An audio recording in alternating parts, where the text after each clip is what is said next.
Hello everyone, welcome back to our channel Nivy Academy. I am Jyoti and your chemistry educator. आज की class में हम start करने वाले हैं केमिकल काइनेटिक्स वाले चैप्टर को। केमिकल काइनेटिक्स वाला चैप्टर 3 to 4 क्लास में हम कंप्लीट कर लेंगे, देन करेंगे इसके PYQ। बीच बीच में भी कुछ क्वेश्चन हम करते रहेंगे ताकि कॉन्सेप्ट आपका क्लियर होता जाए। बाकी PYQ हम बिल्कुल लास्ट में करेंगे जब हमारा केमिकल काइनेटिक्स कंप्लीट हो जाएगा। तो बात करते हैं आज की क्लास में हम केमिकल काइनेटिक्स में सबसे पहले उन टॉपिक्स के बारे में जो हम केमिकल काइनेटिक्स में आगे डिस्कस करेंगे। तो सबसे पहले वो टॉपिक देख लेते हैं, वो कौन कौन से वो टॉपिक हैं जिनको हम यहाँ पे कवर करेंगे। सबसे पहले हम बात करेंगे रेट ऑफ रिएक्शन के बारे में। Rate of reaction, order of reaction and integrated rate equation. Integrated rate equation, ठीक है। सबसे पहले हम इन टॉपिक्स को कवर करेंगे। रेट ऑफ रिएक्शन क्या है, ऑर्डर क्या है, ऑर्डर ऑफ रिएक्शन क्या है, इंटीग्रेटेड रेट इक्वेशन क्या है, और ये तीनों टॉपिक हम आज की क्लास में कंप्लीट कर लेंगे। नेक्स्ट डे हम बात करेंगे, यहाँ पे हमारे पास है elementary reaction. Elementary reaction mainly 3 type की होगी। फर्स्ट होगी रिवर्सिबल रिएक्शन, सेकेंड होगी पैरेलल रिएक्शन एंड थर्ड होगी कॉन्सिक्यूटिव रिएक्शन, ठीक है। एलिमेंट्री रिएक्शन 3 टाइप की होंगी जिनको हम नेक्स्ट क्लास में डिस्कस करने वाले हैं। इसके साथ ही स्टेडी स्टेट अप्रोक्सीमेशन, इसको भी हम इनके साथ ही कवर कर लेंगे। उसके बाद हम बात करेंगे अर्हेनियस इक्वेशन। अर्हेनियस इक्वेशन सेकंड टॉपिक होगा कोलिजन थियरी एंड थर्ड रहने वाला है एक्टिवेटेड कॉम्प्लेक्स थियरी। देन हम बात करेंगे यहाँ पे लिंडेमैन हिंसलवुड मैकेनिज्म। सेकंड होगा एनर्जी डायग्राम। थर्ड होगा सोल्ट इफेक्टेड या फिर हम कहें माइकल मेंटोस मैकेनिज्म। इसके बारे में हम यहाँ पे बात करेंगे। तो यहाँ पे हमारी 4 क्लास रहने वाले हैं केमिकल काइनेटिक्स की। फर्स्ट क्लास में हम इन टॉपिक्स को कवर करेंगे, ठीक है। सेकंड क्लास में हम एलिमेंट्री रिएक्शन को कंप्लीट करेंगे। थर्ड क्लास में Arrhenius reaction, collision theory and activated complex theory के बारे में बात करेंगे एंड लास्ट में हम इन मैकेनिज्म के बारे में डिस्कस करने वाले हैं, ठीक है। यहाँ पे सभी को तो स्टार्ट करते हैं अपनी आज की क्लास, जिसका फर्स्ट टॉपिक है रेट ऑफ रिएक्शन। उससे पहले हम बात करें कि केमिकल काइनेटिक्स क्या है, इसकी डेफिनेशन देख लें। Chemical kinetics, it deals with the study of, it deals with the study of rate of reaction, factor affecting the rate of reaction, factor affecting the reaction and mechanism of the reaction, and mechanism of the reaction। Chemical kinetics में हम सबसे पहले rate of reaction की बात करेंगे, उसके बाद हम बात करेंगे फैक्टर अफेक्टिंग के बारे में, देन हम बात करेंगे रिएक्शन के मैकेनिज्म के बारे में। ये डेफिनेशन नहीं है, इसको हम एक एक करके पार्ट में इनको डिस्कस भी करने वाले हैं। तो सबसे पहले हम बात करेंगे ROR यानी कि रेट ऑफ रिएक्शन। तो सबसे पहले रेट, ये रेट क्या है, रेट का मतलब क्या है, रेट का मतलब होगा स्पीड। रेट मीनिंग होगा स्पीड। जैसे कि रेट ऑफ रिएक्शन, किसी भी रिएक्शन की रेट क्या है, यानी कि कोई भी रिएक्शन किस स्पीड से हो रही है, तो वो स्पीड बताएगा रेट कि वो किस स्पीड से रिएक्शन वहां पे प्रोसीड की जा रही है। तो रेट होगी यहाँ पे स्पीड, ठीक है। या फिर हम कह सकते हैं, मान लीजिए हम बात कर रहे हैं इस एक पर्टिकुलर पॉइंट से इस दूसरा जो हमारा पर्टिकुलर पॉइंट है, इनके बीच की हम बात कर रहे हैं, ठीक है। तो यहाँ पे चेंज होगा विद रिस्पेक्ट टू टाइम, ठीक है, कि एक पर्टिकुलर पॉइंट से दूसरे पर्टिकुलर पॉइंट तक जाने के लिए कितना टाइम यहाँ पे लगा है, तो उस टाइम की भी यहाँ पे हम बात करेंगे। क्लियर है यहाँ तक सभी को। तो अब यहाँ पे हम बात करें रेट ऑफ रिएक्शन की। तो हमने रेट कहा था कि रेट होती है स्पीड, कि कोई भी रिएक्शन किस स्पीड से हो रही है। अब हम बात करेंगे रेट ऑफ रिएक्शन की, कि रेट ऑफ रिएक्शन है क्या। तो सबसे पहले इक्वेशन देखो, एक केमिकल रिएक्शन देखें, हम कोई भी काम करेंगे रिएक्शन के बारे में बात करें यहाँ पे। तो सबसे पहले रिएक्शन देखो, ये हमारे पास है, ठीक है, रिएक्टेंट है हमारे पास A और जिसे प्रोडक्ट हमें P मिला है। तो यहाँ पे आपको ये दिखने को मिला होगा, रिएक्टेंट की साइड हमारे पास A है और प्रोडक्ट क्या है P। तो यानी कि यहाँ पे जो A है इसके हमें जब रेट ऑफ रिएक्शन निकालनी होगी तो उसे हम कहेंगे rate of consumption of A, यानी कि A का क्या होगा, कंजम्पशन होगा, और P प्रोडक्ट की फॉर्मेशन हो रही है तो हम कहेंगे rate of formation of P। तो ये हमारे दोनों पार्ट रेट ऑफ रिएक्शन में ही होंगे, रेट ऑफ कंजम्पशन,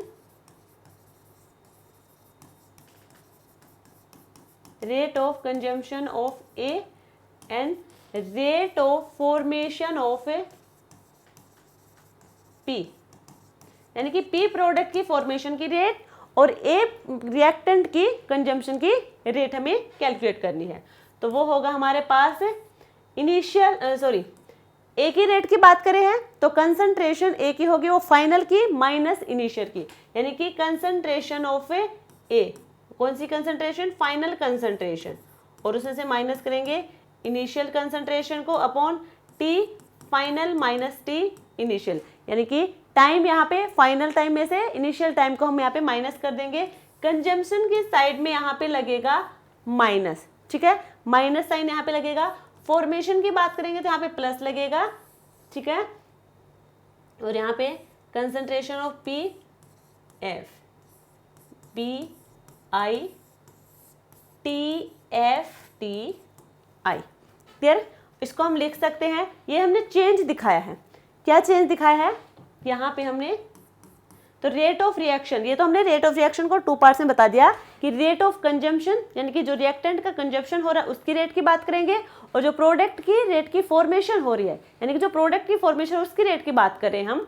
ओवरऑल तो ये रेट ऑफ रिएक्शन है, और रेट ऑफ रिएक्शन की डेफिनेशन होगी change in concentration of reactant and product, reactant and product with respect to time, time के रिस्पेक्ट में जो रिएक्टेंट और प्रोडक्ट की कंसंट्रेशन में चेंज हो रहा है उसे ही हम कहेंगे रेट ऑफ रिएक्शन। और ये रेट ऑफ रिएक्शन इसको हम देखो लिख सकते हैं, चेंज की बात करें चेंज इन कंसंट्रेशन, ये रिएक्टेंट वाला कंसंट्रेशन है, minus del A upon del T, और ये हो जाएगा प्लस होगा ये del P upon del T, ठीक है, ये होगा change in concentration of reactant and product with respect to time. अब ये जो हमारे रेट है, हम यहाँ पे बात करें रेट ऑफ रिएक्शन की, रेट ऑफ रिएक्शन में हमने कहा कि change in concentration of reactant and product with respect to time, और रेट ऑफ रिएक्शन को टू पार्ट्स में बताया, एक हमारा रिएक्टेंट वाला पोर्शन है, एक हमारा प्रोडक्ट वाला है, यानी कि रिएक्टेंट का तो क्या होगा, कंजम्पशन होगा, और प्रोडक्ट की क्या होगी, फॉर्मेशन होगी। तो कंजम्पशन और फॉर्मेशन दोनों के रेट को हम यहाँ पे कैलकुलेट करेंगे। यहाँ पे जो रेट हमने कैलकुलेट की है, ये हमारा जो फॉर्मूला है ये है एवरेज रेट। अब रेट भी टू टाइप की आपको देखने को मिलेगी, एक होगी एवरेज रेट, एक होगी इंस्टेंटेनियस रेट। तो ये हमने जो फॉर्मूला बताया है, ये जो डेफिनेशन भी आपने देखी है, ये एवरेज रेट के लिए है, ये होगी हमारे लिए एवरेज रेट। और एवरेज रेट से हमारे कोई क्वेश्चन नहीं आते हैं, ये सिर्फ हम स्टडी करने के लिए ही देखते हैं, सारी पढ़ने के लिए ही सिर्फ देखते हैं, इसका हम कहीं पे यूज नहीं करने वाले। जो एवरेज रेट होगा उसका हम यूज यहाँ पे नहीं करते हैं, आगे चैप्टर में देखेंगे। इसको सिर्फ एक बार हमने समझ लिया और सबको इसको छोड़ देंगे। अब जो हमारा सेकंड रेट है यानी कि इंस्टेंटेनियस रेट है, उसकी बात करेंगे, उसी से हमारे क्वेश्चन भी होंगे।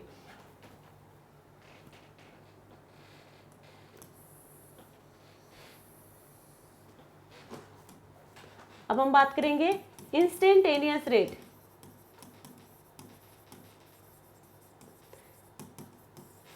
इंस्टेंटेनियस रेट क्या होगा, इसकी डेफिनेशन होगी change in concentration of reactant eight A given point और एट एनी इंस्टेंट, ठीक है, ये होगी इंस्टेंटेनियस रेट। यानी कि हमें एक पर्टिकुलर पॉइंट दे दिया जाएगा कि इस पर्टिकुलर पॉइंट पर हमारी रेट क्या रहने वाली है, तो वो हम बताएंगे, वो रेट क्या होगी, change in reactant, change in concentration of A reactant, ठीक है, एट ए गिवन पॉइंट। अब यहाँ पे यदि हम कंसंट्रेशन ऑफ टाइम के वर्सेस कंसंट्रेशन और टाइम के वर्सेस हम ग्राफ प्लॉट करेंगे तो ये हमारे पास ग्राफ होगा। तो यहाँ पे देखो, जहाँ पे दोनों हमारे पॉइंट में मिल रहे हैं इक्विलिब्रियम वाली कंडीशन पे, ये वाला देखो हमारा, यहाँ पे टाइम T1, यहाँ पे टाइम T2। यहाँ पे कंसंट्रेशन की बात करें हैं तो कंसंट्रेशन रिएक्टेंट की, वो भी क्या काम ने, यहाँ पे अब सिर्फ रिएक्टेंट की बात करें यहाँ पे तो कंसंट्रेशन रिएक्टेंट फर्स्ट, ये होगी second.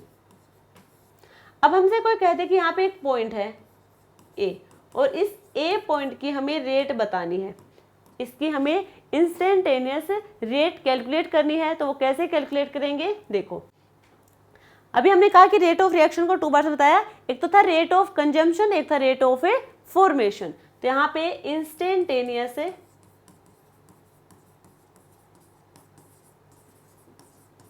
Rate of A consumption minus, अच्छा पहले यहाँ पे रिएक्शन देखें हम, ये भी रिएक्शन ले सकते हैं, कोई और भी ले सकते हैं। अब यदि हम इसकी बात करें तो यहाँ पे देखो minus D A upon D T, ठीक है। और रेट ऑफ फॉर्मेशन की बात करेंगे plus D P upon D T. Overall हमें रेट ऑफ रिएक्शन किसी इक्वेशन का कैलकुलेट करना हो, जैसे कि हमारे पास एक इक्वेशन गिवन है a प्लस बी, हमें मिलेगी यहाँ से c प्लस डी। ये हमें एक केमिकल रिएक्शन गिवन है और इसका हमसे रेट ऑफ रिएक्शन पूछ लिया गया। जब रेट ऑफ रिएक्शन इस कंप्लीट रिएक्शन का पूछ लेंगे तो यहाँ से हम रेट ऑफ रिएक्शन कैलकुलेट करने वाले हैं। देखो ये हमारे जो गिवन है स्मॉल लेटर वाले a b c d, ये होंगे हमारे स्टोकियोमेट्रिक कोफिशिएंट, ये स्टोकियोमेट्रिक कोफिशिएंट होंगे और इनका हम रेशो में लेंगे। तो ये हमारा रिएक्टेंट वाला साइड है, ये हमारा प्रोडक्ट वाला है। जो रिएक्टेंट वाला होगा वो किस में आते हैं, रेट ऑफ कंजप्शन में, और प्रोडक्ट की फॉर्मेशन होती है तो ये होंगे रेट ऑफ ए फॉर्मेशन। जो कंजम्पशन होगा उसमें क्या करेंगे हम, माइनस का साइन लगेगा, जहाँ पे रेट ऑफ फॉर्मेशन हो रही है वहाँ पे प्लस का साइन होगा। तो हम सबसे पहले हम बात करें एक पर्टिकुलर पॉइंट, मान लीजिए हमने एक ही कंसंट्रेशन की बात करनी है, रेट की बात करनी है, तो वो होगा -1/a D A upon D T.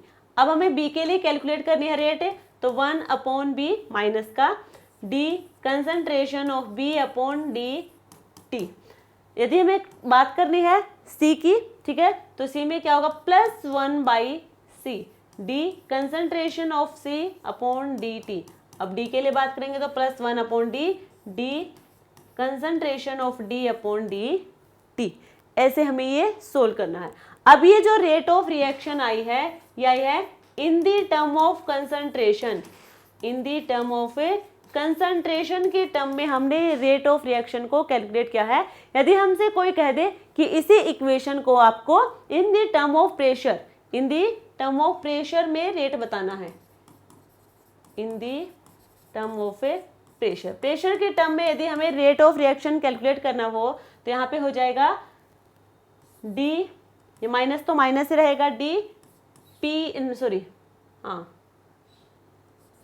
A upon D T, और ये हमारा है 1/a minus 1/b D P B upon D T is equal to +1/c D P C upon D T +1/d D P D upon D T.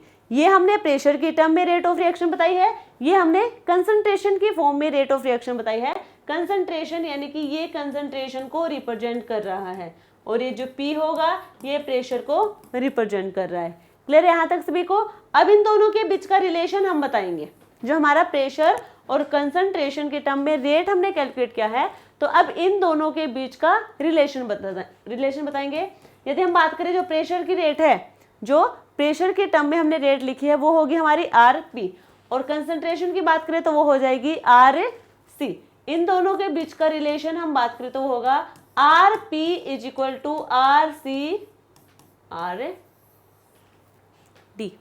Clear है? तो यहाँ पे जो RP है, ये जो रेट होगी वो होगी इन दी टर्म ऑफ प्रेशर, और ये जो रेट होगी इन दी टर्म ऑफ कंसंट्रेशन।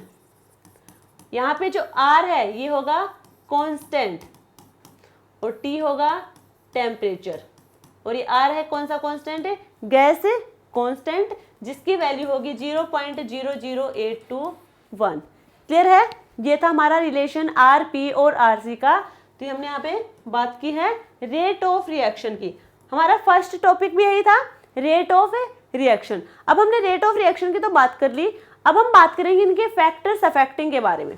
कि देखो हमारी डेफिनेशन क्या थी केमिकल काइनेटिक्स की, it deals with the study of rate of reaction and factor affecting the reaction. यानी कि रेट ऑफ रिएक्शन हमारा कंप्लीट हो गया है, अब हम बात करेंगे फैक्टर अफेक्टिंग की। उसके बाद हम बात करते हैं मैकेनिज्म की। मैकेनिज्म हम बिल्कुल लास्ट में बात करेंगे, जो हमने बताया था 4th डे हम इसकी बात करने वाले हैं। तो अभी हम बात करेंगे factors affecting, factor affecting the rate of reaction. तो फर्स्ट हमारा फैक्टर रहने वाला है concentration of reactant and product. Concentration of reactant and product. Reactant and product की कंसंट्रेशन, यहाँ पे देखो यदि हमें कहीं पे भी पूछ लिया जाए कि रिएक्टेंट और प्रोडक्ट की कंसंट्रेशन बतानी है, तो इसका मतलब वो पूछ रहा है ऑर्डर ऑफ रिएक्शन के बारे में। ऑर्डर ऑफ ए रिएक्शन के बारे में आपसे पूछ रहा है। यदि आपको कहीं भी क्वेश्चन में दिख जाए कि concentration of reactant and product के बारे में बात कर रहा है, यानी कि वो ऑर्डर ऑफ रिएक्शन के बारे में हमसे पूछ रहा है। इनको हम एक एक करके डिस्कस करेंगे, बस सारी बात कर ले। यहाँ पे कितने फैक्टर हैं। सेकंड फैक्टर होगा टेम्परेचर। यदि आपसे फैक्टर यानी कि रेट ऑफ रिएक्शन पे कोई फैक्टर लगाया यानी कि टेम्परेचर, तो वहां पे आपसे अर्हेनियस इक्वेशन के बारे में बात कर रहा है। वहां पे किसके बारे में डिस्कस करा, वो अर्हेनियस इक्वेशन के बारे में। थर्ड फैक्टर होगा हमारे पास effect of catalyst. Effect of catalyst, जो इफेक्ट ऑफ कैटलिस्ट होगा, इसका मतलब क्या है कि यानी कि कोई भी रिएक्शन हो रही है, जैसे कि हमारी रिएक्शन हो रही है, ठीक है, अब यहाँ पे हमने कोई कैटलिस्ट डाल दिया, तो इस कैटलिस्ट का क्या इफेक्ट होगा इस केमिकल रिएक्शन पे। तो ये जो हमारी रिएक्शन होगी उसको क्या करेगा, इनहेंस करेगा। Enhance the rate of reaction, जो हमारी रिएक्शन होगी उसके रेट को क्या करेगा, ये इनहेंस करेगा कैटलिस्ट। फोर्थ हमारे पास होगा यहाँ पे surface area. Surface area of A reactant, कि रिएक्टेंट का सरफेस एरिया, इसको हम डिस्कस करते हैं सरफेस केमिस्ट्री में, जो हम डिस्कस कर चुके हैं, ठीक है, सरफेस एरिया और फिर रिएक्टेंट के बारे में। तो ये हम सरफेस केमिस्ट्री में करते हैं। जो सरफेस केमिस्ट्री में सरफेस एरिया ऑफ रिएक्टेंट होगा वो भी हमारा ROR यानी कि रेट ऑफ रिएक्शन का फैक्टर होगा। क्लियर है, तो एक एक करके इनको डिस्कस करेंगे। सबसे पहले हम बात करेंगे concentration of A reactant and A product. Concentration of A reactant and product.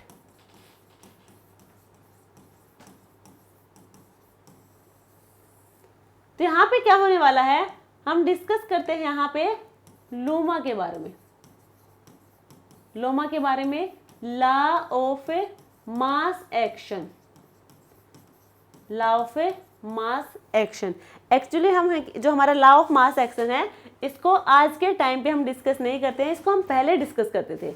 अब इसको डिस्कस इसलिए नहीं करते हैं, देखो एक इक्वेशन है हमारे पास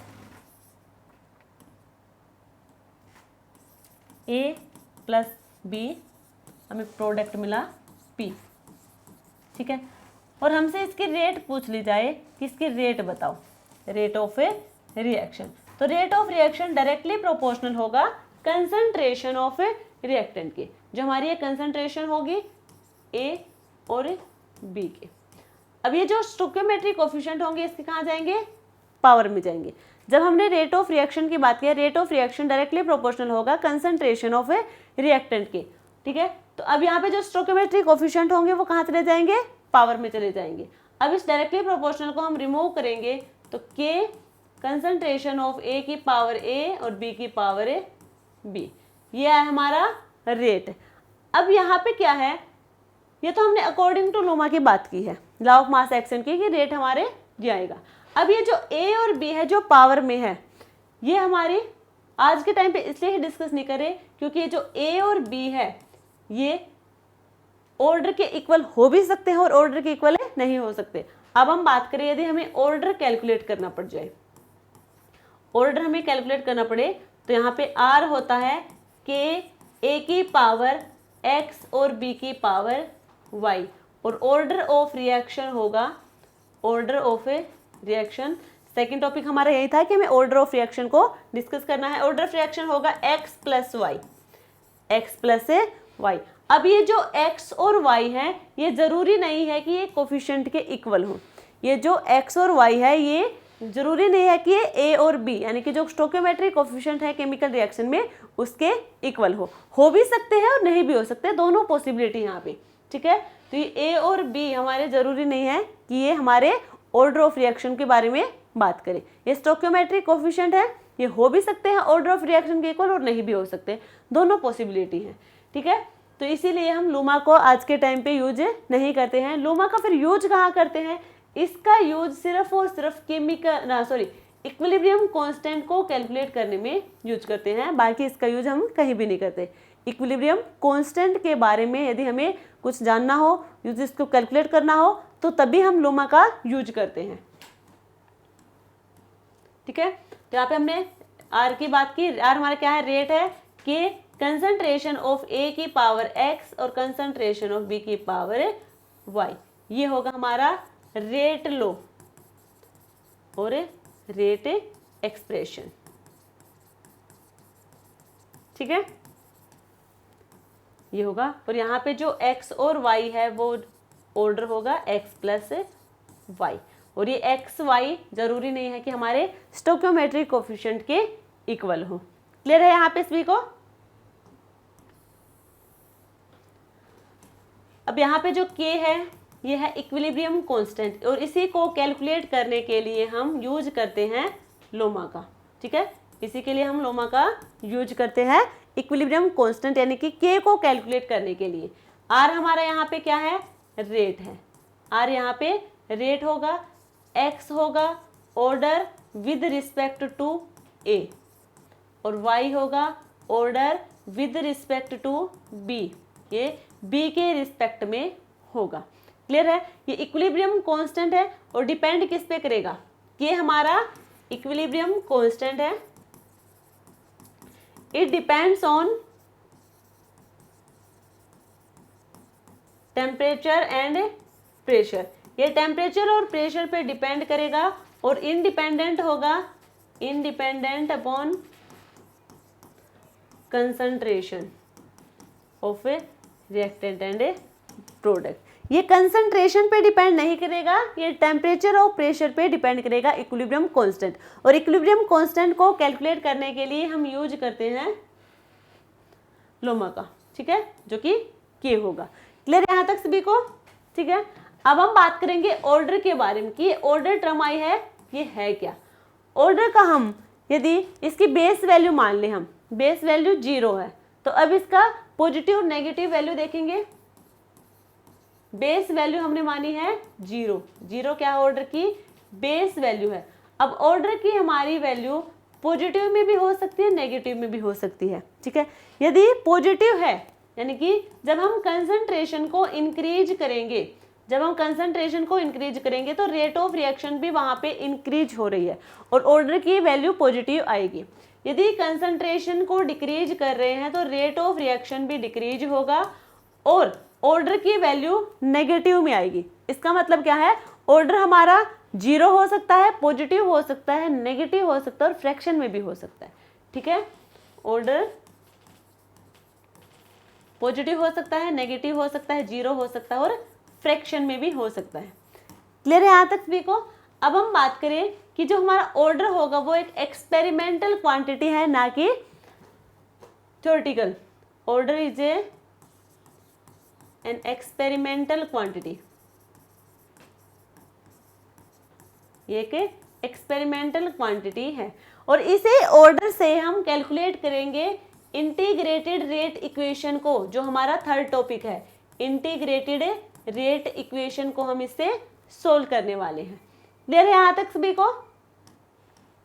जब हम देखो R इज इक्वल टू के कंसंट्रेशन ऑफ AX, ठीक है। ये हमारे पास एक रिएक्शन है जिसे हमने रेट लिखा है अकॉर्डिंग टू लुमा, क्योंकि यहाँ पे हम लुमा की बात करें, ऑर्डर की बात करें और इक्विलिब्रियम कांस्टेंट की। तो R इज इक्वल टू के कंसंट्रेशन ऑफ A की पावर X। जब हम ऑर्डर को इंक्रीज करेंगे, जब यहाँ पे ऑर्डर इंक्रीज होगा, higher the order higher the sensitivity, higher the sensitivity, जब ऑर्डर इंक्रीज होगा तो सेंसिटिविटी भी क्या होगी, इंक्रीज होगी, ठीक है। जो ऑर्डर की डेफिनेशन है, यदि आप बात करें कि ऑर्डर की डेफिनेशन क्या होगी, it represents the low sensitivity, low sensitivity of the rate of reaction, it represents the low sensitivity, rate of reaction is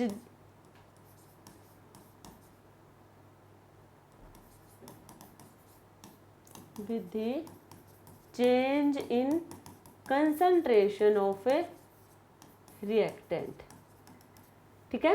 क्या होगा, लो सेंसिटिविटी को रिप्रेजेंट करेगा और जो रेट ऑफ रिएक्शन होगी वो किसके साथ दिखाएगा, रिएक्टेंट की कंसंट्रेशन के चेंज के साथ। क्लियर है यहाँ तक सभी को, ये होगा हमारा ऑर्डर। और ये जो सेंसिटिविटी हमने बताई है, ये यदि हमारा ऑर्डर इंक्रीज होता जाएगा तो सेंसिटिविटी भी क्या होती जाएगी, इंक्रीज होती जाएगी। क्लियर है यहाँ तक सभी को। अब हम बात करेंगे, जो हमने यहाँ पे बात की है, चेंज करवा रहे हैं हम यहाँ पे कंसंट्रेशन की।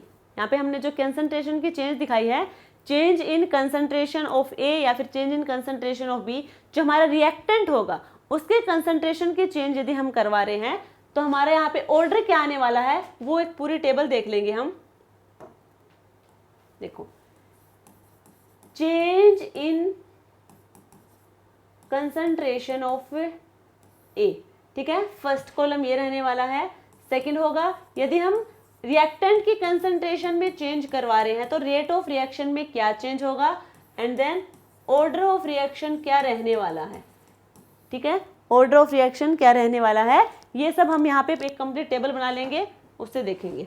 मान लीजिए हमारे पास जीरो ऑर्डर रिएक्शन है, ठीक है। जीरो ऑर्डर रिएक्शन में कैसे होगा, जीरो ऑर्डर रिएक्शन होगा जब हम यहाँ पे चेंज करवाएंगे, यदि हम जो हमारी कंसंट्रेशन है रिएक्टेंट की उसको इंक्रीज कर दे, इंक्रीज बाय 2 टाइम्स। यदि हमने इस ए की कंसंट्रेशन या कहें हम रिएक्टेंट की कंसंट्रेशन को हमने 2 टाइम इंक्रीज कर दिया, जो पहले था उसे 2 टाइम इंक्रीज कर दिया, तो हमारी change in rate of reaction, यानी कि रेट ऑफ रिएक्शन में क्या चेंज होगा, तो रेट ऑफ रिएक्शन में कोई चेंज नहीं होगा, नो चेंज, ठीक है। यदि इसे हम 4 टाइम्स इंक्रीज कर दे तो भी कोई चेंज, या फिर 3 टाइम्स लिख सकते हैं, 4 टाइम्स इंक्रीज कर दे तो भी यहाँ पे कोई चेंज नहीं होगा। जब हम जो कंसंट्रेशन होगी रिएक्टेंट की उसमें हम 2 टाइम्स 3 टाइम्स 4 टाइम्स कितने भी टाइम्स इंक्रीज करवा दें, बट रेट ऑफ रिएक्शन में कोई चेंज नहीं हो रहा है। ये जब क्वेश्चन सॉल्व करवाएंगे तो आपको अच्छे से और समझ आ जाएगा, क्योंकि इसकी एक टेबल दी होती है क्वेश्चन में भी, और वहीं से आपको पता लगाना होता है कि कौन सा ऑर्डर है, ठीक है।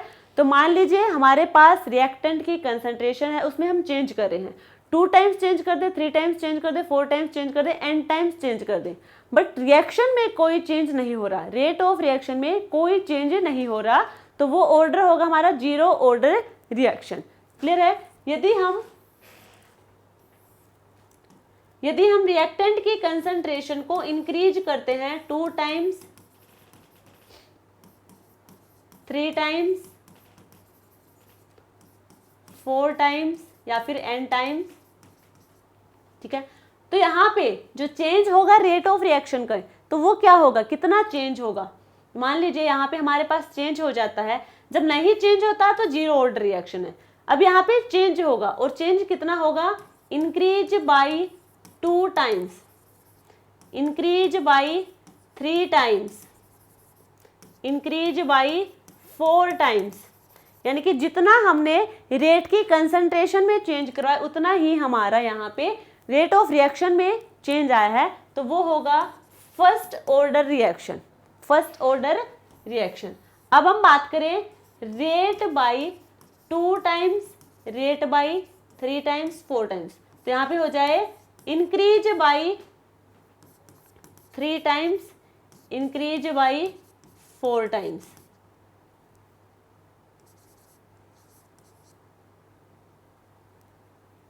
यहाँ पे 3 टाइम करेंगे तो यहाँ पे कितना होगा, 1 मिनट,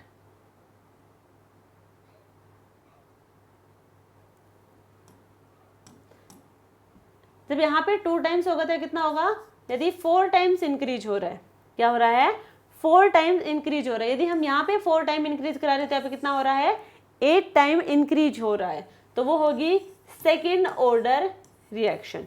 कैसे होगी, देखो मान लीजिए यहाँ पे हमारे पास है कंसंट्रेशन, हम 2 की बात करें, हमारे पास कितने रिएक्टेंट कंसंट्रेशन है, 2 है, तो इसको हमने इंक्रीज किया, 2 टाइम्स इंक्रीज होगा, यानी कि 2 की पावर 1, 3 की पावर 1, 4 की पावर 1, ठीक है।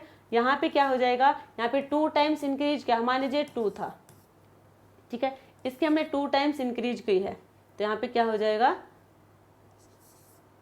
4 टाइम्स इंक्रीज हो जाएगा। यदि हम 1 टाइम इंक्रीज करेंगे तो यहाँ पे क्या हो जाएगा, 2 टाइम से इंक्रीज हो जाएगा, यानी कि इससे क्या होगा, इधर डबल में होगा, डबल में होगा तो क्या हो जाएगी, सेकेंड ऑर्डर रिएक्शन को रिप्रेजेंट करेगा। क्लियर यहाँ तक सभी को। अब यहाँ पे हम बात करें यूनिट की, यूनिट ऑफ के हमारा है इक्विलिब्रियम कांस्टेंट, जिसको हम लूमा से कैलकुलेट करेंगे, लूमा से यानी कि रेट लो या फिर रेट एक्सप्रेशन की इक्वेशन का यूज करते हुए हमें इसको सोल्व करेंगे। तो यहाँ पे इक्विलिब्रियम कांस्टेंट है, ये हमारे पास रिएक्शन होगी, ए से बी की फॉर्मेशन हो रही है, तो रेट अकॉर्डिंग टू लोमा, रेट होगा के कंसंट्रेशन ऑफ ए की पावर एन, ए की पावर एन होगा। अब यहाँ से हमें इसको कैलकुलेट करना है, यानी कि के की यूनिट को कैलकुलेट करना है। के क्या हो जाएगा, rate upon concentration of A, N कुछ भी हो सकता है, 1 2 3 0 कुछ भी हो सकता है। रेट होगी तो रेट की हमारी यूनिट क्या होती है, रेट की यूनिट होगी मोल पर लीटर पर सेकेंड, मोल पर लीटर पर सेकेंड रेट की यूनिट है, ठीक है। अब यहाँ पे हम बात करें कंसंट्रेशन की, तो कंसंट्रेशन की होती है मोल पर लीटर, मोल पर लीटर, तो इसको हम ऊपर लेके जाएंगे तो क्या हो जाएगा, मोल पर लीटर 1 माइनस एन और सेकेंड इनवर्स। ये जो यूनिट रहने वाली है ये होगी के, यानी कि इक्विलिब्रियम कांस्टेंट की यूनिट होगी। क्लियर है यहाँ तक सभी को, ठीक है। तो ये हमने यूनिट के की कैलकुलेट की है।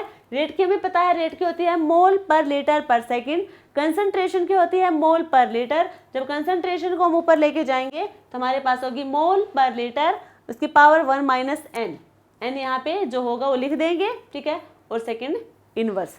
क्लियर है, एन यहाँ पे ऑर्डर को रिप्रेजेंट कर रहा है। तो ये तो हमने यूनिट के बारे में बात की है।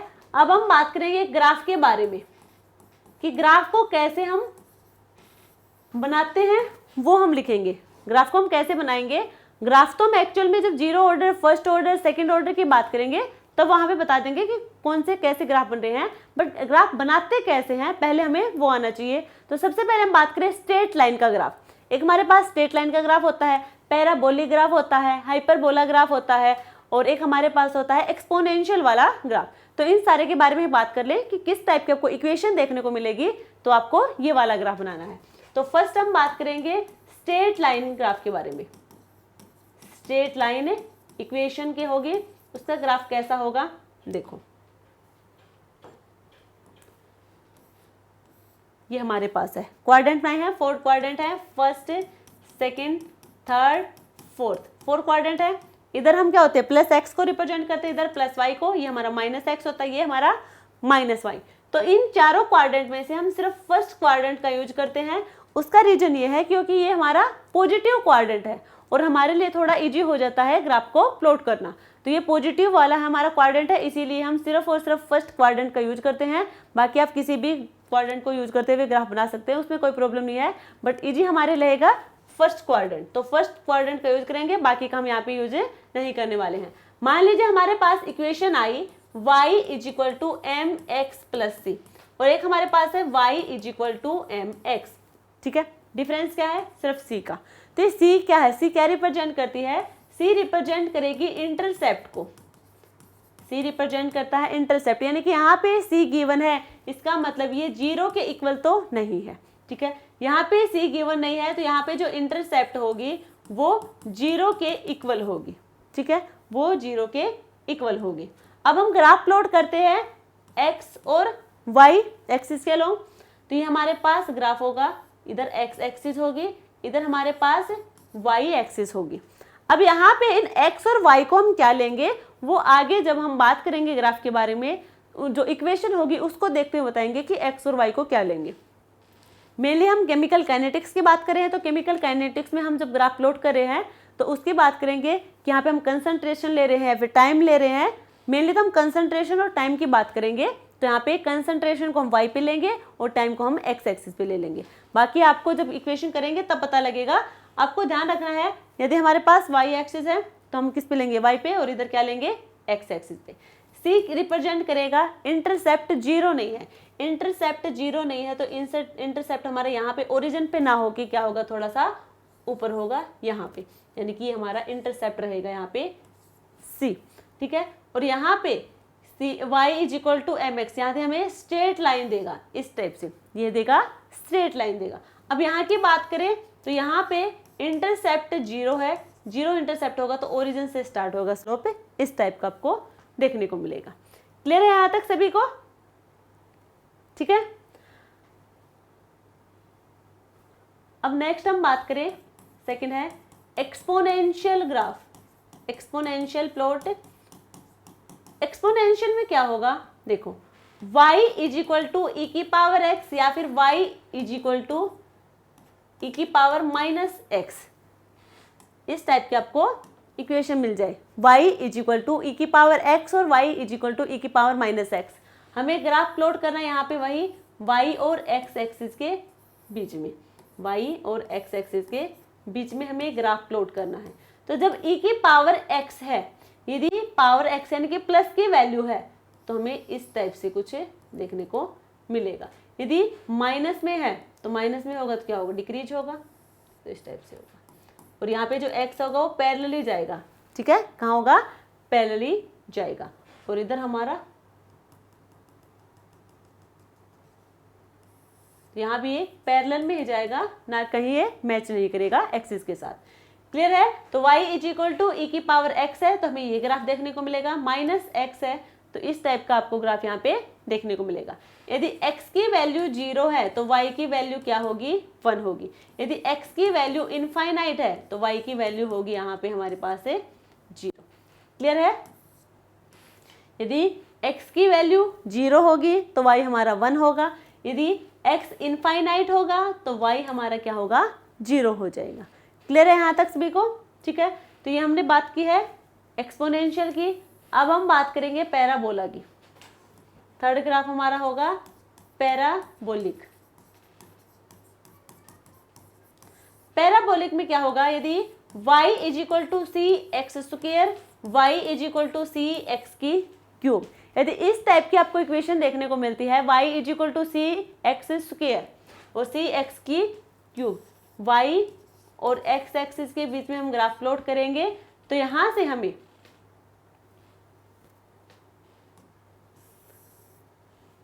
जब स्क्वायर होगा तो हमें यहां से देखने को मिलेगा इस टाइप का ग्राफ। ठीक है, ये y है हमारी और इधर होगा x, इधर माइनस x हो जाएगा, और ये पावर है हमारी, तो अब होगा हमारे पास है 3 वाले में इस टाइप का ग्राफ आपको देखने को मिलेगा। ये y एक्सिस है और ये होगी x एक्सिस। यहाँ पे जो हमें ये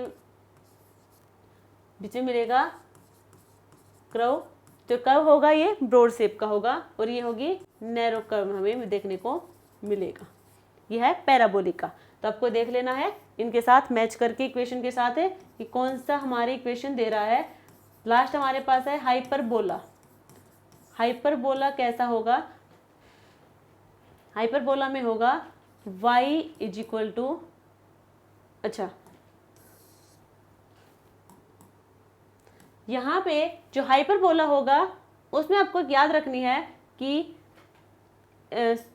x की पावर m और y की पावर n वो क्या हो, कांस्टेंट हो।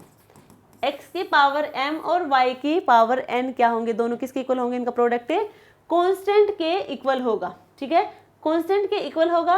और साथ में जो m और n है या तो दोनों ही 0 से ज़्यादा होंगी वैल्यू, या दोनों ही क्या होंगी 0 से कम की वैल्यू होंगी।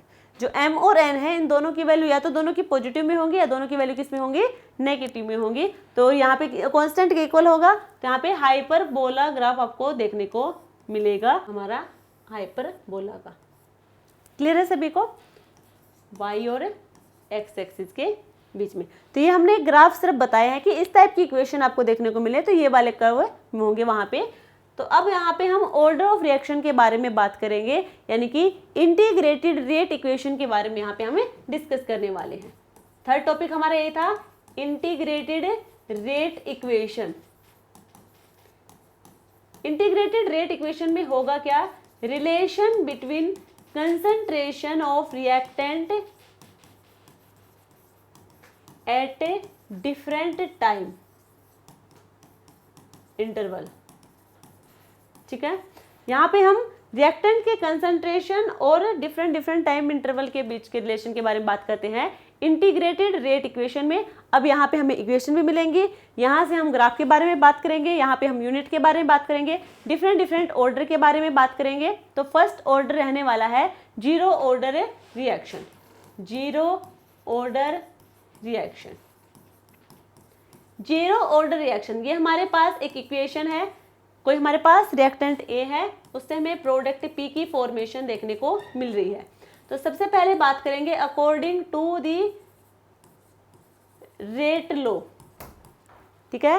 रेट लॉ के अकॉर्डिंग हम बात करेंगे R इज इक्वल टू के कंसंट्रेशन ऑफ A की पावर 0, क्योंकि हम बात कर रहे हैं जीरो ऑर्डर रिएक्शन की, तो यहाँ पे क्या होगा, 0 होगा, कोई चेंज नहीं होगा। किसी की पावर 0 हो तो वो किसके इक्वल हो जाएगा, 1 के इक्वल हो जाएगा। तो ये पूरी टर्म हमारी 1 के इक्वल हो जाएगी। तो R होगा R इज इक्वल टू के, ये तो है रेट लॉ के अकॉर्डिंग। अब हम यहाँ पे बात करें according to rate of reaction, ठीक है।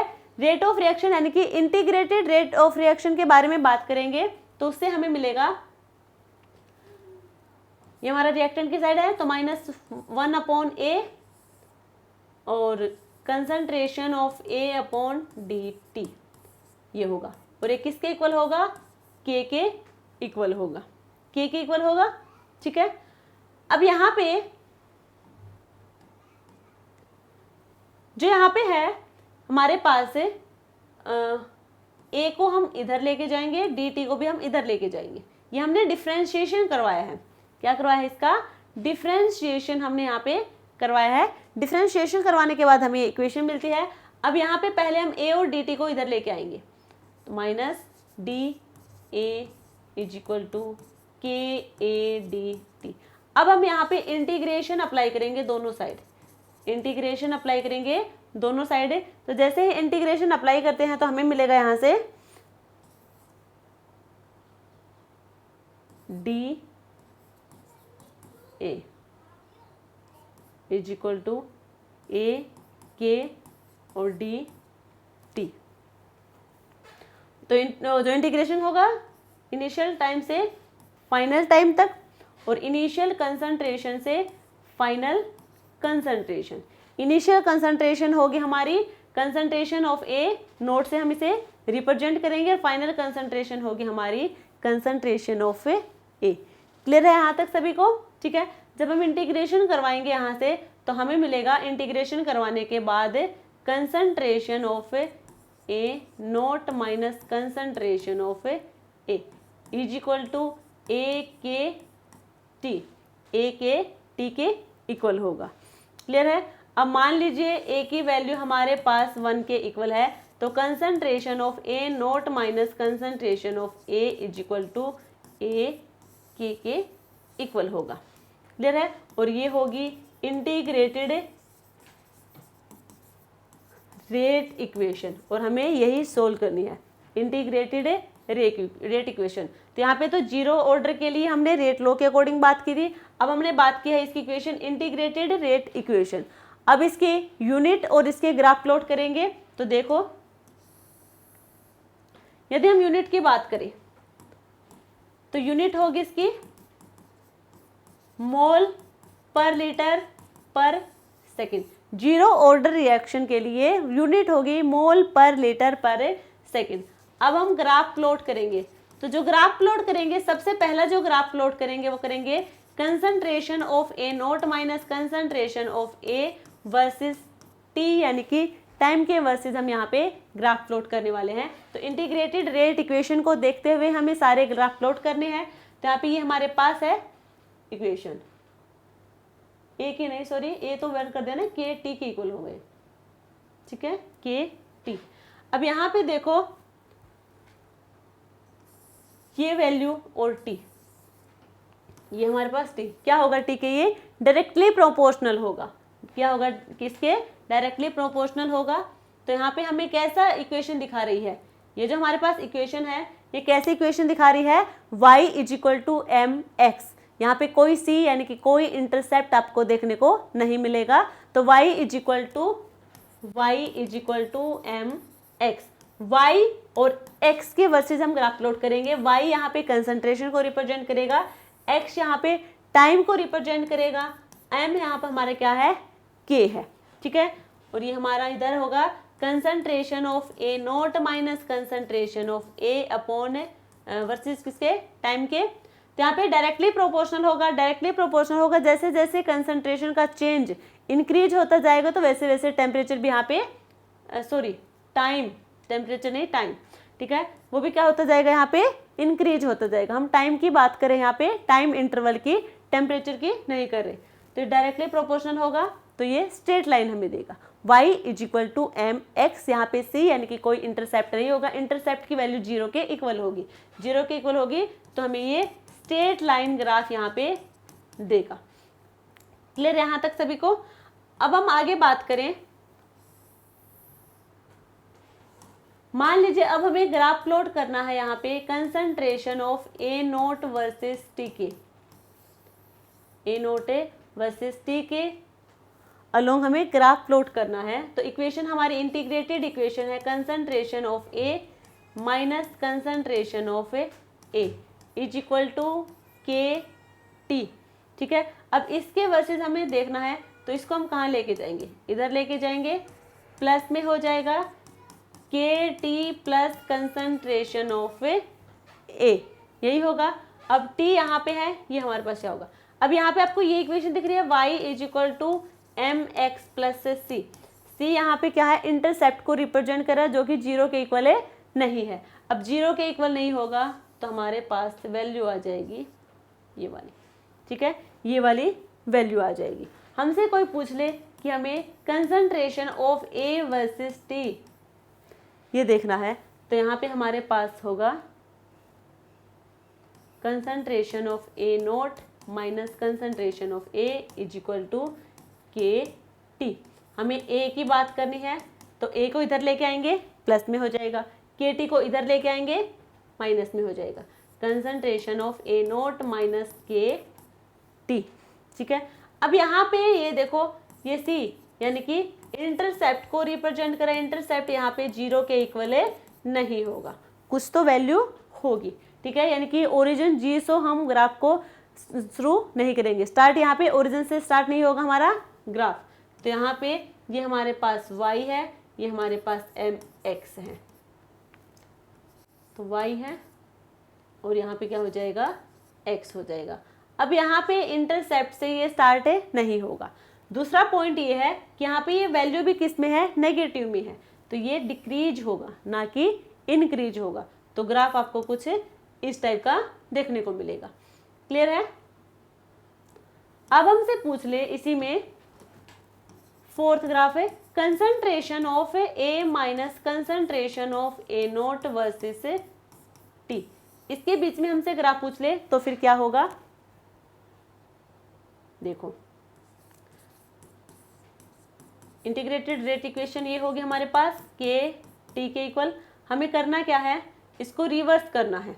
जब इसको रिवर्स करेंगे concentration of A minus concentration of A note, तो ये क्या हो जाएगा, माइनस के टी के इक्वल हो जाएगा, माइनस से के टी के इक्वल हो जाएगा। और इन्हीं के बीच में हमें ग्राफ दिखाना है, तो ये y होगा, ये क्या होगा, एम एक्स होगा। यहाँ पे c यानी कि इंटरसेप्ट नहीं है, इंटरसेप्ट यहाँ पे 0 के इक्वल होगा। ग्राफ की बात करनी है y वर्सेस x की, x और y हमारा ये होगा, यानी कि concentration of a minus concentration of a note, और x हम बात करें यहाँ पे टाइम इंटरवल की, तो यहाँ पे जो k है अब उसकी वैल्यू किस में है, माइनस की वैल्यू है, तो माइनस की वैल्यू है तो ओरिजिन से तो स्टार्ट होगा बट ये नीचे की साइड होगा, तो ये हमारा यहाँ पे ग्राफ मिलने वाला है। क्लियर है यहाँ पे, ठीक है। तो हमने यहाँ पे 4 टाइप के ग्राफ देखने को मिले हैं। अब हम बात करें हाफ टाइम की, ठीक है। हाफ टाइम की बात करें, half life time, half life method. ये हाफ टाइम मेथड है क्या, हाफ लाइफ मेथड है क्या, इसका हम यूज क्यों करें हैं, जब हम रिएक्शन करवाते हैं, रिएक्टेंट से प्रोडक्ट की फॉर्मेशन हो रही है, ठीक है। अब वहाँ पे जो रिएक्टेंट की कंसंट्रेशन है, मान लीजिए वो हमारा हाफ यूज हो गया, यानी कि कंज्यूम हो गया है, हाफ अभी बाकी है। अब जो हाफ बाकी है जो हमारी रिएक्टेंट का, उसकी कंसंट्रेशन की बात करेंगे तो उस पर जो हम टाइम इंटरवल लगाएंगे वो हाफ टाइम इंटरवल होगा, हाफ लाइफ मेथड का यूज करेंगे, ठीक है। जैसे कि हमारे पास इनिशियल कंसंट्रेशन पहले थी ए, अब ये हमारे पास रह गई इसकी हाफ, ठीक है। हाफ का क्या हो गया, कंजम्पशन हो गया, तो हमारे पास हाफ है। अब इस पे हम लगाएंगे क्या, टी हाफ, ठीक है। इस पे लगाएंगे half life method, half time में पीरियड यहाँ पे यूज होगा। यहाँ तक क्लियर है सभी को, कोई प्रॉब्लम नहीं होनी चाहिए। अब यहाँ पे जीरो ऑर्डर रिएक्शन के लिए हाफ मेथड क्या होगा, फॉर्मूला क्या होगा वो देखो, तो टी हाफ हो जाएगा यहाँ पे कंसंट्रेशन ऑफ ए नोट, यानी कि इनिशियल कंसंट्रेशन की बात करें हैं, अपॉन 2k ये होगा। तो यहाँ से आपको देखने से लग रहा होगा कि जो यहाँ पे हमारा हाफ टाइम है ये कंसंट्रेशन के डायरेक्टली प्रोपोर्शनल होगा, कंसंट्रेशन के डायरेक्टली प्रोपोर्शनल होगा। और इसे हम कह सकते हैं कि यहाँ पे जीरो ऑर्डर रिएक्शन में हाफ टाइम होगा, ये डिपेंड करेगा concentration of initial concentration of A reactant, initial concentration of reactant पे ये जीरो ऑर्डर का हाफ लाइफ मेथड हमारा डिपेंड करेगा, जो कि इसके डायरेक्टली प्रोपोर्शनल होगा। क्लियर है यहाँ पे सभी को, कोई डाउट नहीं होना चाहिए। तो हमने बात की है जीरो ऑर्डर रिएक्शन की। अब हम बात करेंगे फर्स्ट ऑर्डर रिएक्शन की। फर्स्ट ऑर्डर रिएक्शन और बाकी के जो ऑर्डर रिएक्शन है, यानी कि जीरो, सेकेंड, थर्ड, ये हमारे जो ऑर्डर रिएक्शन है इनसे, और फर्स्ट ऑर्डर की बात करें तो इनमें डिफरेंस होगा। फर्स्ट इन सबसे थोड़ा डिफरेंट होगा और बाकी सारे सेम होंगे, ठीक है। तो फर्स्ट ऑर्डर रिएक्शन की बात करें, फर्स्ट ऑर्डर रिएक्शन इक्वेशन है, ये हमारे पास रिएक्टेंट है ए, प्रोडक्ट पी की फॉर्मेशन हुई है, तो यहाँ पे according to rate law R होगा हमारे पास के, कंसंट्रेशन ऑफ की ए की पावर क्या होगी 1, क्योंकि हम फर्स्ट ऑर्डर रिएक्शन की बात कर रहे हैं। जीरो के लिए हमने जीरो रखा था जो कि टोटल 1 के इक्वल हो गया था ओवरऑल, तो ये हमारा अकॉर्डिंग टू रेट लो है। अब हम बात करें यहाँ पे अकॉर्डिंग टू इंटीग्रेटेड, या फिर कहीं इसका हम डिफ्रेंशिएशन करवा लें, इसका हम इक्वेशन का क्या करवा दें, डिफ्रेंशिएशन करवाएं, तो हमारे पास होगा -1/a D concentration of A D T is equal to K A, यही होगा। 1 है तो 1 लिखने की कोई नीड नहीं है यहाँ पे। अब यहाँ पे हमें करवाना है इसका इंटीग्रेशन, उससे पहले इनको हम ए डी टी को इधर लेके आएंगे और कंसंट्रेशन यानी कि सेम टर्म को सेम साइड लिखेंगे और दूसरी को एक साइड लेके जाएंगे, minus D concentration of A upon concentration of A is equal to K A D T. अब हमें करवाना है इंटीग्रेशन, इनिशियल टाइम से फाइनल टाइम तक जाएंगे और यहाँ पे इनिशियल कंसंट्रेशन से फाइनल कंसंट्रेशन तक हम जाएंगे। और जब हम इंटीग्रेशन कराते हैं क्या होता है, फाइनल कंसंट्रेशन का माइनस करके इनिशियल कंसंट्रेशन, ठीक है।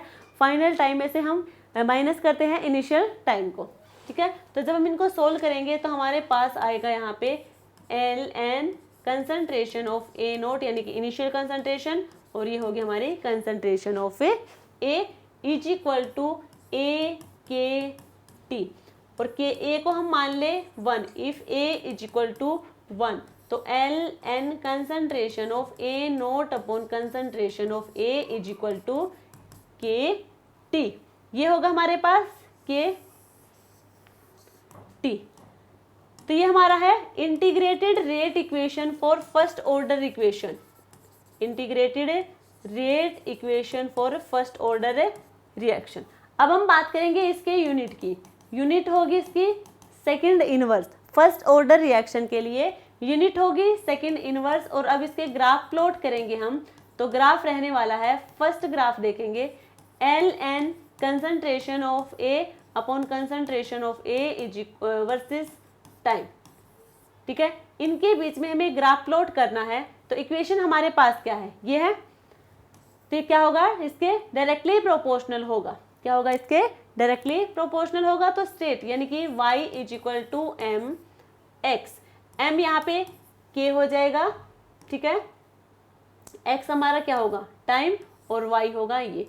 तो यहाँ पे जो ग्राफ होगा वो होगा L N initial concentration of A upon concentration of A, और यहाँ पे टाइम के। यहाँ पे स्ट्रेट लाइन हमें देखने को मिलेगी क्योंकि इंटरसेप्ट यहाँ पे 0 रहने वाला है।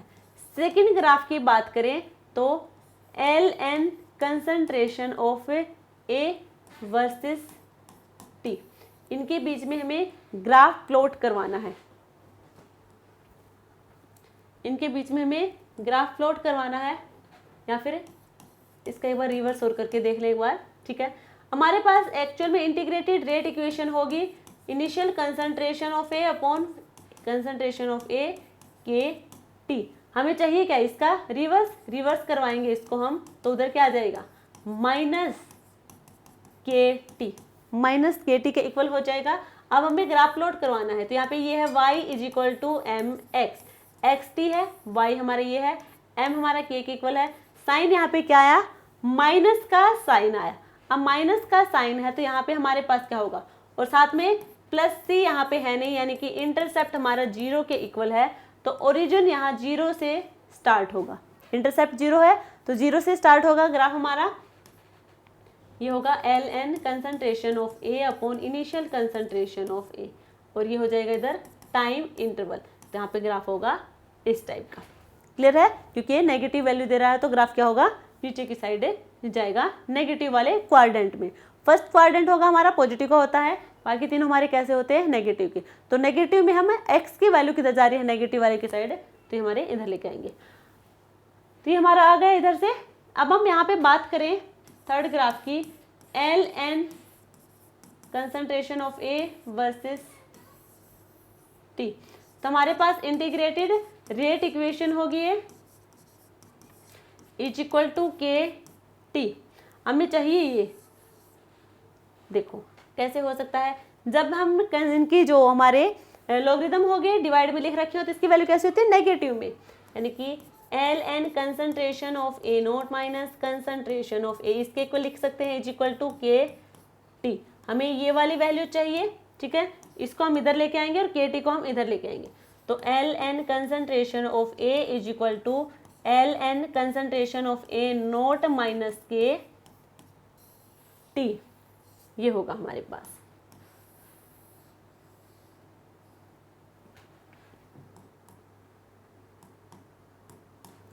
क्लियर है यहां तक सभी को। अब यहां पे देखो y is equal to M X plus C, यहाँ पे ये होगा हमारा इंटरसेप्ट, यानी कि इंटरसेप्ट 0 के इक्वल नहीं होगा।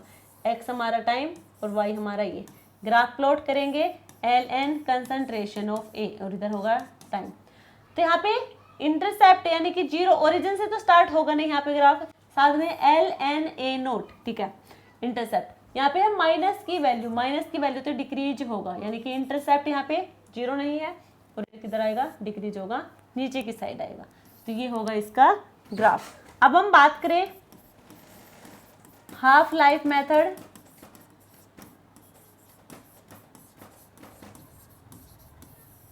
हाफ लाइफ मेथड यानी कि टी हाफ, ये होगा 0.693 अपॉन की, ये होगा हमारा फर्स्ट ऑर्डर रिएक्शन के लिए। और इसको ध्यान से देखो, क्या यहाँ पे आपको कंसंट्रेशन ऑफ रिएक्टेंट दिख रहा है कहीं पे? इनिशियल कंसंट्रेशन ऑफ रिएक्टेंट यहाँ पे बिल्कुल भी नहीं है, यानी कि रिएक्टेंट की कंसंट्रेशन ही नहीं है। तो फर्स्ट ऑर्डर रिएक्शन ही एक ऐसा ऑर्डर रिएक्शन है जहाँ पे half life method concentration of reactant पे डिपेंड नहीं करेगा। इसकी वैल्यू रहने वाली है 0.693/K। क्लियर है यहाँ तक सभी को? ठीक है, ये हमने हाफ लाइफ मेथड की बात की है। तो ये हमारा फर्स्ट ऑर्डर रिएक्शन, ग्राफ और भी प्लॉट करवा के देख सकते हैं। तो आपको ये इंटीग्रेटेड रेट इक्वेशन लेनी है, उसके हमें क्या करना है, जिस हिसाब से ग्राफ हमसे पूछा गया है उसी के अकॉर्डिंग उस इक्वेशन को सेट करेंगे और फिर हम वो ग्राफ वाले जितनी भी इक्वेशन में आपको इक्वेशन मैच करती हुई दिख रही है तो वो वाला ग्राफ यहाँ पे हम बना देंगे। तो ये हमने बात की है फर्स्ट ऑर्डर रिएक्शन की। अब हम बात करेंगे सेकेंड ऑर्डर रिएक्शन की। Second order reaction, second order reaction में देखो वही हमारे पास इक्वेशन है, प्रोडक्ट P मिलेगा, रिएक्टेंट A हमारे पास है। रेट लॉ के अकॉर्डिंग क्या होगा, R is equal to K, A की पावर यहाँ पे क्या होगी 2, क्योंकि हम बात करें हैं सेकेंड ऑर्डर रिएक्शन की, तो पावर यहाँ पे 2 होगी। अब हम डिफ्रेंशिएशन करवाएंगे, -1/A d concentration of A upon dt is equal to K, A की कंसंट्रेशन पावर 2। ठीक है, अब हम क्या करेंगे, सेम टर्म सेम साइड लेके जाएंगे, एक side -d concentrated A upon concentration of A की power 2 is equal to AK dt। अब हमें करवाना है इंटीग्रेशन, इंटीग्रेशन करवाना है, initial concentration to final concentration, initial time to final time. जब इसको हम सोल्व करेंगे, सोल्व करने के बाद हमें मिलेगा 1 upon concentration of A minus 1 upon concentration of A nought is equal to AKT। A को हम क्या ले लें, यदि 1 ले लें तो ये हमारे किसके इक्वल आ जाएगा, KT के इक्वल आ जाएगा। और ये होगी हमारी integrated rate equation for second order reaction, integrated rate equation for a second order reaction. अब हम बात करें इसके T हाफ का, तो इसका T हाफ होगा 1 upon K concentration of A note. तो इसको ध्यान से देखो, क्या यहाँ पे कंसंट्रेशन ऑफ रिएक्टेंट है, बिल्कुल है, ये कंसंट्रेशन ऑफ रिएक्टेंट पे डिपेंड करेगा। तो यहाँ पे सिर्फ फर्स्ट ऑर्डर रिएक्शन एक ऐसी ऑर्डर रिएक्शन है जो कंसंट्रेशन ऑफ रिएक्टेंट पे डिपेंड नहीं करेगी, बाकी सारी की सारी order reaction concentration of reactant पे डिपेंड करेंगी। क्लियर है, यह है हाफ ऑर्डर रिएक्शन या फिर हम कहें सॉरी हाफ लाइफ मेथड। तो यहाँ पे आप इसको सोल्व कर सकते हैं सेकेंड ऑर्डर के लिए, हर के लिए अलग अलग डिफरेंट फॉर्मूला। यहाँ पे ग्राफ की बात करें तो ग्राफ देखो यहाँ पे हमारे पास होगा, फर्स्ट ग्राफ यदि हम बात करें 1 upon concentration of A minus 1 upon concentration of A note versus T यानी कि टाइम। यहाँ पे हम ग्राफ प्लॉट करके देखेंगे, तो यहाँ पे इक्वेशन क्या हमारे पास यही है, जो इंटीग्रेटेड इक्वेशन है यही इक्वेशन है जिसके डायरेक्टली प्रोपोर्शनल होगा। यहाँ पे हमें मिलेगा स्ट्रेट लाइन ग्राफ मिलेगा, यहाँ पे स्ट्रेट लाइन ग्राफ आपको देखने को मिलेगा।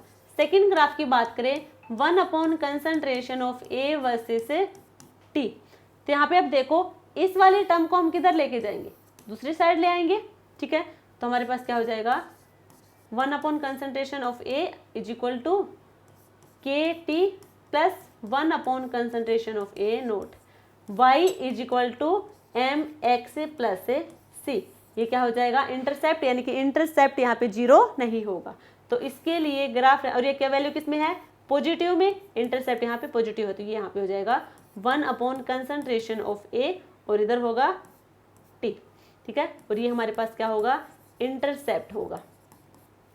ठीक है, और इंटरसेप्ट की वैल्यू कितनी है यहाँ पे 1 upon concentration of A note, ये हमारा स्लोप होता है और स्लोप यहाँ पे किसके इक्वल है, K के इक्वल।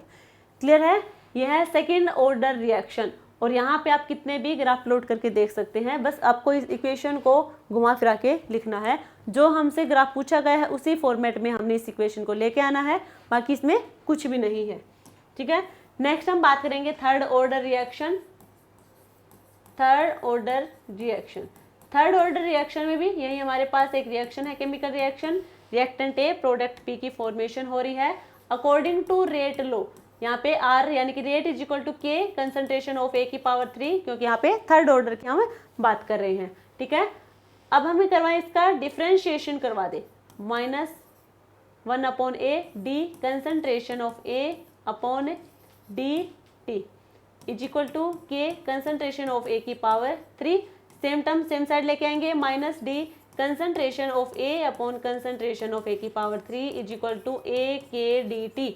अब इसका हम डिफ्रेंशिएशन करवाएंगे 0 टाइम से फाइनल टाइम तक, इनिशियल टाइम से फाइनल टाइम तक, इनिशियल कंसंट्रेशन से फाइनल कंसंट्रेशन तक। जब इसको हम सोल्व कर लेंगे तो हमें मिलेगा 1/2 और यहाँ पे होगा 1 अपॉन कंसंट्रेशन ऑफ A की पावर 2 माइनस कंसंट्रेशन इनिशियल वाली इसकी power 2 is equal to AKT। A यदि हम ले ले 1 के इक्वल और इस 2 को हम इधर लेके आए तो मल्टीप्लाई में होगा 1 अपॉन कंसंट्रेशन की पावर 2 1 अपॉन इनिशियल कंसंट्रेशन की power 2 is equal to 2KT। ये हमारी इंटीग्रेटेड रेट इक्वेशन है थर्ड ऑर्डर रिएक्शन के लिए, रेट इक्वेशन है थर्ड ऑर्डर रिएक्शन के लिए, क्लियर है। और इसके लिए यदि T हाफ की बात करेंगे तो 3/2 के कंसंट्रेशन ऑफ A नोट की पावर 2, ये होगा थर्ड ऑर्डर रिएक्शन के लिए T हाफ। और यहाँ पे भी देखो ये भी डिपेंड करता है इनिशियल कंसंट्रेशन ऑफ रिएक्टेंट पे, 0 भी कर रहा है, सेकंड भी कर रहा है, थर्ड भी कर रहा है, तीनों की तीनों ऑर्डर रिएक्शन हमारे इनिशियल कंसंट्रेशन ऑफ रिएक्टेंट पे डिपेंड कर रहे हैं। बट फर्स्ट टाइम और रिएक्शन की बात करें, फर्स्ट ऑर्डर रिएक्शन की, तो वो कंसंट्रेशन ऑफ रिएक्टेंट पे डिपेंड नहीं करेगा, उसका फॉर्मूला होता है 0.693/K, वो कंसंट्रेशन पे डिपेंड नहीं करेगा। क्लियर है यहाँ तक सभी को? ये है थर्ड ऑर्डर रिएक्शन। यदि हमसे जनरल फॉर्मूला की बात की जाए कि जनरल फॉर्मूला यहाँ पे क्या होगा, जो हमारा 0 ऑर्डर रिएक्शन है और थर्ड ऑर्डर रिएक्शन है, सेकंड ऑर्डर रिएक्शन है, इनके लिए देखो जनरल फॉर्मूला फर्स्ट के लिए अप्लाई नहीं होगा क्योंकि फर्स्ट का अलग है इनसे। तो यहाँ पे हम बात करेंगे general formula of integrated rate equation. एक तो हमने इंटीग्रेटेड रेट इक्वेशन सोल्व करना सीखा भी, तो उसका जनरल फॉर्मूला क्या है 0 सेकंड और थर्ड के लिए, तो ये होगा हमारे लिए 1/n-1 1 upon concentration of A n-1 minus 1 upon initial concentration of A n-1। ये है इंटीग्रेटेड रेट इक्वेशन को सोल्व करने का मेथड। और n यहाँ पे है ऑर्डर ऑफ ए रिएक्शन। यदि 0 है तो 0 लिख देंगे, 1 है तो 1 लिख देंगे, 1 के लिए तो अप्लीकेबल नहीं होगा, 2 है तो 2 लिख देंगे, 3 है तो 3 लिख देंगे। यह है ऑर्डर ऑफ रिएक्शन और not applicable for first order reaction, not applicable for a first order reaction. Clear है यहाँ तक सभी को? ये हमने इंटीग्रेटेड रेट की बात की है। अब हम बात करेंगे टी हाफ के लिए, general formula of T half, ठीक है। टी हाफ के लिए जनरल फॉर्मूला की बात करें तो टी हाफ के लिए फॉर्मूला होगा हमारे पास 2 की पावर n-1 अपॉन के n-1 concentrated A note n-1, ये होगा टी हाफ के लिए। और ये भी not applicable for first order reaction, not applicable for a first order reaction, first order reaction के लिए ये भी अप्लीकेबल नहीं होगा। तो ये सिर्फ और सिर्फ 0 सेकंड और थर्ड ऑर्डर के लिए अप्लीकेबल होंगे, फर्स्ट के लिए अप्लीकेबल नहीं होंगे। अब हम कुछ एग्जाम्पल करके देखते हैं, जितना अभी तक हमने डिस्कस किया है उन्हीं के बेस पे। हमने कहा था कि हम आज की क्लास में rate of reaction, order of reaction और इंटीग्रेटेड रेट ऑफ इक्वेशन के बारे में बात करेंगे। तीनों टॉपिक हमारे कंप्लीट हो चुके हैं, तो आज तक हमारी यही क्लास थी। कुछ एग्जाम्पल और देख लेते हैं। नेक्स्ट क्लास में हम एलिमेंट्री क्लास के बारे में डिस्कस करेंगे, ठीक है। तो यहाँ पे देखो, ये हमारे पास एक केमिकल रिएक्शन गिवन है और यहाँ पे हमें रेट ऑफ रिएक्शन को बताना है कि इसकी रेट ऑफ रिएक्शन क्या होगी। तो रेट ऑफ रिएक्शन कैसे बताते हैं हम, सबके लिए बताने। मान लीजिए हमें रिएक्टेंट प्रोडक्ट सभी के बारे में बात कर ली, तो ये हमारा रिएक्टेंट वाला साइड है। रिएक्टेंट में क्या होता है, कंजप्शन होता है, प्रोडक्ट में क्या होता है, फॉर्मेशन होता है। कंजप्शन में क्या होगा, नेगेटिव वैल्यू आएगी, प्रोडक्ट में क्या होगी, पॉजिटिव वैल्यू। तो -1/2 DNO2 अपॉन dt। प्रोडक्ट की बात करें तो +1/2 D concentration of Na upon dt plus DO2 upon dt। इस टाइप से आपको रेट ऑफ रिएक्शन इसमें बतानी थी, ठीक है। नेक्स्ट हम बात करें, ये हमारे पास है रेट ऑफ रिएक्शन हमें गिवन है। रेट ऑफ रिएक्शन गिवन, इससे हमें रिएक्शन बतानी, केमिकल रिएक्शन बतानी, किसकी केमिकल रिएक्शन क्या बनने वाली है। तो यहाँ पे देखो माइनस है, यानी कि रिएक्टेंट है, यानी कि रेट ऑफ कंजप्शन हो रहा है, और ये कितना है 16। तो ये क्या होगा, स्टोइकियोमेट्रिक कोफिशिएंट होगा 16, और ये क्या होगा H प्लस होगा, रिएक्टेंट के साइड होगा। ये भी क्या है नेगेटिव, तो ये भी रिएक्टेंट के साइड होगा, ठीक है। और यहाँ पे क्या है 2 MnO4 नेगेटिव, ये भी नेगेटिव है, तो 10I नेगेटिव, ठीक है।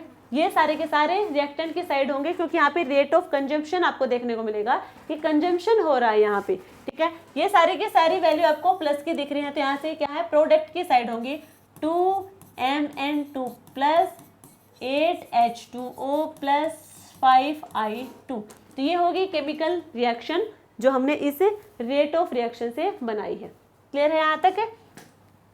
नेक्स्ट देखो, यहाँ पे ये हमारे पास एक रिएक्शन गिवन है, केमिकल रिएक्शन, और इसमें हमें ये कंसंट्रेशन की वैल्यू गिवन है, और कंसंट्रेशन की किसकी, NO की, NO यानी कि प्रोडक्ट वाले की यहाँ पे वैल्यू हमें गिवन है, जो कि है 3.6 × 10⁻³ हमें अमोनिया के लिए कैलकुलेट करनी है। अब अमोनिया के लिए कैलकुलेट करेंगे, सबसे पहले रेट ऑफ रिएक्शन की बात करें तो यहाँ पे क्या होगा, रिएक्टेंट का होता है कंजम्पशन, रेट ऑफ कंजम्पशन, और इनका होगा रेट ऑफ फॉर्मेशन। सिर्फ साइन का चेंज होता है, यहाँ प्लस होगा और यहाँ क्या होगा, माइनस होगा।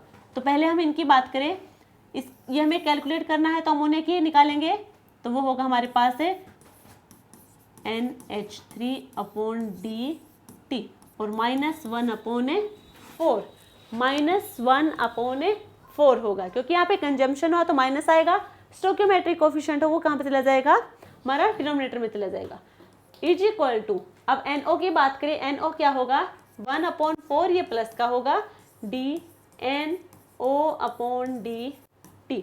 1/4 से 1/4 कैंसिल हो जाएंगे। ये सिर्फ कंजम्पशन और फॉर्मेशन को रिप्रेजेंट कर रहा है, नेगेटिव पॉजिटिव वैल्यू, ठीक है। तो ये दोनों क्या होंगे, एक दूसरे के इक्वल होंगे, तो ये किसके इक्वल आ जाएगा, 3.6 × 10⁻³ के इक्वल आ जाएगा। ये हमारा आंसर होगा। क्लियर है। नेक्स्ट देखो, ये हमें फिर से रेट ऑफ रिएक्शन गिवन है, और हमें इसकी इक्वेशन बनानी है, केमिकल रिएक्शन हमें बनानी है। तो जो नेगेटिव वाले हैं वो हमारे रिएक्टेंट के साइड होंगे, जो पॉजिटिव वाली वैल्यू है जो वो प्रोडक्ट की साइड होंगी। तो नेगेटिव वाली, एक तो हमारे पास ये नेगेटिव, एक हमारे पास ये नेगेटिव है, तो ये क्या होगा 3D, और ये क्या है B प्लस B। प्रोडक्ट में हमारे ये होगा एक तो 4A प्लस 2C। ये हमारी केमिकल रिएक्शन बन के आएगी। क्लियर है। नेक्स्ट हम बात करें, देखो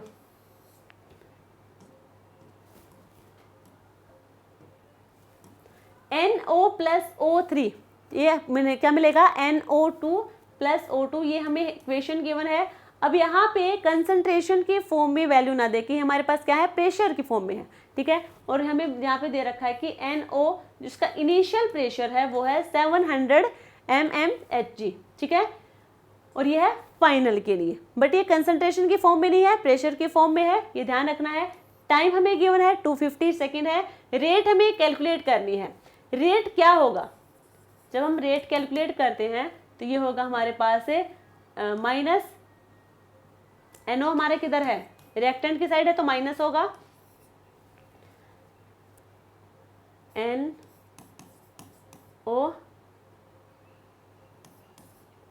PNO final minus PNO initial, ठीक है। T final minus T initial, यहाँ पे है नहीं T final minus T initial, तो टोटल टाइम की हम ऐसे बात कर लेते हैं। तो माइनस यहाँ पे, ठीक है, और यहाँ पे होगा फाइनल कितना है 500, यहाँ पे होगा 700, टाइम कितना है 250। यूनिट भी हम साथ में लिख देंगे। माइनस का 500 प्लस का 700, टोटल कितना आ जाएगा 200 अपॉन 250, 0 0 4 और 5, 4/5 यानी कि 0.8 mmHg पर सेकेंड, यही होगा हमारे पास। तो ये तो हमने mmHg पर सेकेंड कैलकुलेट किया है। अब इसी को हमसे कह दे कि प्रेशर हमारा atm पर सेकेंड भी होता है, तो उसमें हमें कन्वर्ट करवाना हो atm पर सेकेंड में, तो हम जब इसको कन्वर्ट करवाएंगे mmHg को atm पर सेकेंड में, तो 1/760 से इसको मल्टीप्लाई करवा देंगे, तो हमारा आंसर आ जाएगा यहाँ पे। क्लियर है यहाँ पे? ठीक है। यदि हमसे पूछे तो प्रेशर की टर्म में, हमसे पूछ रहे कि हमें कंसंट्रेशन की टर्म में चाहिए, तो इनका रिलेशन हमने बता रखा है, ये होगा इसका रिलेशन। तो आरसी की फॉर्म में हमें कैलकुलेट करना है, तो RP/RT ये हम यहाँ पे लगा देंगे। ये T हमारा टेम्परेचर है और ये T हमारा टाइम इंटरवल है, इनमें कंफ्यूज मत होना।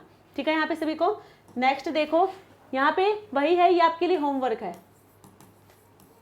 जो अभी हमने करवाया है लास्ट स्लाइड पे, वैसा ही क्वेश्चन है यहाँ पे। ये प्रेशर की टर्म में है, आपको इसे कंसंट्रेशन की टर्म में भी कन्वर्ट करवाना है। तो ये थी हमारी आज की क्लास। आई होप आप लोगों को अच्छी लगी होगी। यदि वीडियो अच्छी लगे तो लाइक शेयर एंड सब्सक्राइब करना। मिलते हैं कल एक नई क्लास के साथ, तब तक के लिए थैंक यू।